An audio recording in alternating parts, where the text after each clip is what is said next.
It's not always easy finding a low maintenance plant that can put up with our extreme weather conditions and one that's reliably coming back season after season.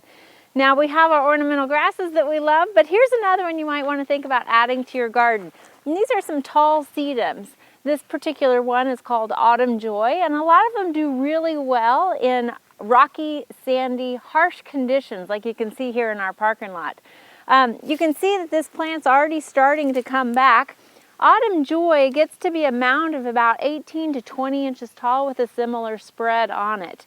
It has light pink flowers that bloom in late summer to early fall, hence the name Autumn Joy.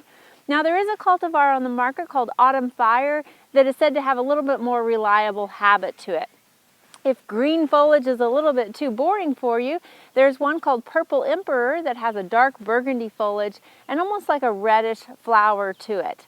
There's also one called Neon that's pretty popular, and it's got more of a coppery orange foliage to it with a bubblegum pink flower. All of these are very hardy to zone 3, so you know that they're going to come back for you each season, and they're also butterfly magnets.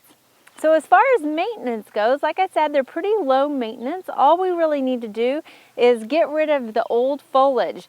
And you want to do this in late winter, early spring. You can see we've got the new growth coming on for this season. So some people do this with their hands. You can kind of just come in here and pull some of this old foliage back. The problem is you might disturb that crown. And so we want to be careful and not to disrupt that new plant coming. So it's always best to go ahead and use pruners and clip that back that way.